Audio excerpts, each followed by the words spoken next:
Alright, welcome back ladies and gentlemen to the Chupacabra Tutorials channel. I'm your host Larry, and today we're back over by these giant whale bones in order to fight Jormuntide. The giant sort of like water dragon-esque fish that is the Emperor of the Sea, or at least that's what it says on the pamphlet. And Jormuntide's located over here to like the south of this big purple rip through the world. Next to these whale bones you have to go to for one of the whale bones for the quest to fight Penthalus. And the coordinates for Jormuntide, because they're a, surface level boss, is 350 and minus 85. And Jormuntide will always be here. This isn't a chance on if it spawns or not, because this is a literal boss mob.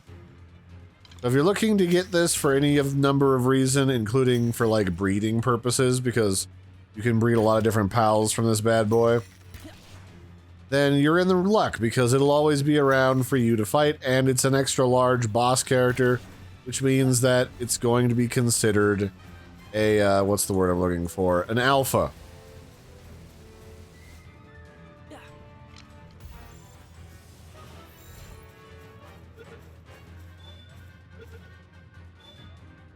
So you probably want like ultimate spheres or better to catch Jormuntide. I've only caught one previously. And he's got the Ferocious and Lord of the Sea passives. Once you've captured Jormuntide, this is sort of what their stats look like. They have a watering level of 7. They've got really good attack, kind of mediocre defense by comparison, about an average work speed.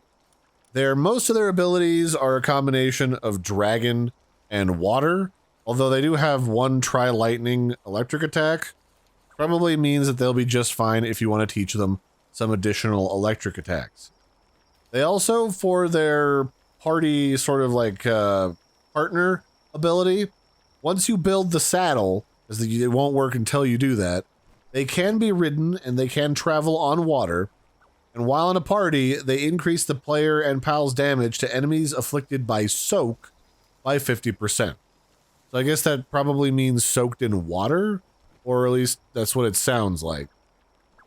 And yeah, I mean, it's a pretty powerful pal. They've got some pretty good IVs, like overall at around mid-game, or maybe a little past mid-game, since it's almost 60 that you'll catch Jormuntide.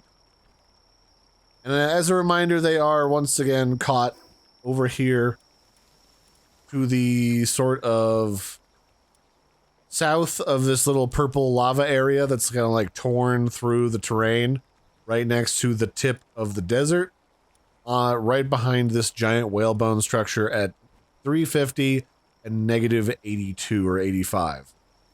That'll be it for this one, ladies and gentlemen. That's where you catch Jormuntide. I hope you found this helpful. I've been your host, Larry. Don't forget to like and subscribe, and I'll catch you next time. Bye, everybody, and have a good one.